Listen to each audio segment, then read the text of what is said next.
আমরা হসপিটাল থেকে ফিরে গেছি এখন। এখানে আমরাই বললাম, কারণ আমিও যেহেতু হসপিটালেই ছিলাম তাই এখানে আমরাই ইউজ করলাম।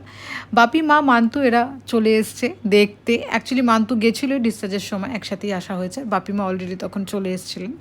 এখানে চা বানাচ্ছি আমি, তারপর একটুখানি আড্ডা গল্প এসব হচ্ছে। ওরও ভাল লাগছে যেহেতু বাপি মা এসছে, সবাই একসাথে। ব্যথা রয়েছে তবুও একসাথে মজা করছি। মিনি ম্যাও কিরকম করে ডগি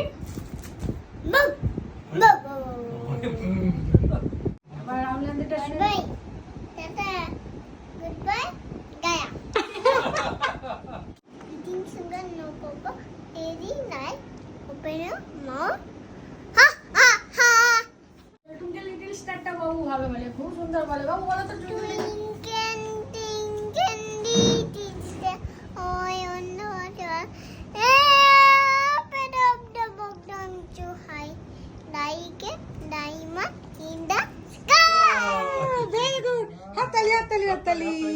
খুব ভালো হয়েছে, খুব ভালো হয়েছে, খুব ভালো হয়েছে। আসলে শরীর খারাপ থাকলে সত্যি লোকজন মানে কেউ আসলে, নিজের আপন কেউ আসলে হয়তো যতক্ষণ থাকে গল্প হয় ততক্ষণ হয়তো ব্যথাটা একটু কমই থাকে বা মনটাও ভালো থাকে। ওকে দেখছিলাম যতক্ষণ মা বাপি বা বাবু মান্তু আমরা সব মিলে একসাথে কথা বলছিলাম, একটু চা খাচ্ছিলাম, ততক্ষণ ও কিন্তু সত্যি ব্যথাটা ভুলেই ছিল। বেশ অনেকক্ষণই গল্প আড্ডা হলো এবং তারপরে যাওয়ার পালা। অ্যাকচুয়ালি বাবু এখানে আমাদের খুব সুন্দর ব্যায়াম ট্যায়ামও করে দেখাচ্ছিল, কিন্তু বাবুর খাওয়ার সময় হয়ে যাচ্ছিলো তো যেতেই হতো। আমরাও একটুখানি কিছু বানাবো, কারণ ওর জন্য ডায়েটটা পুরোই আলাদা চলছে। তো ওর খাওয়ার দাওয়ার, ও বলতে ও তো লিকুইডই খেতে পারবে, ডাক্তার ওকে একটু লিকুইডের মানে সেমি লিকুইড খাওয়ারই বলেছে, তো ওই ধরনেরই খাবার খাওয়া হচ্ছে।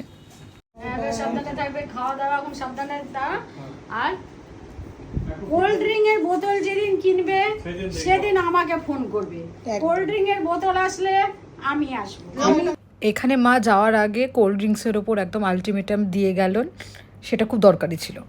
এখানে বাবু জুতো পরছে, বাবুকে বলছি টাটা করতে, মানে সবাই টাটা করা হয়ে গেছে, বাবু তখন জুতো পরছে, নিজে নিজেই পরবে বলল, কিন্তু জুতোটা উল্টো পরছে। সেটার আবার রিজন আছে, মানে কত চালাক।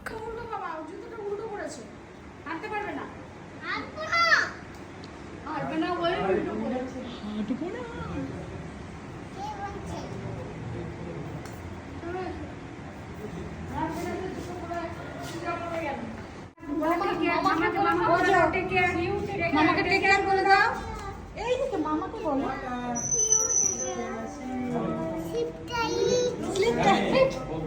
তুমি মামাকে দেখতে আসবে এবারে, হ্যাঁ?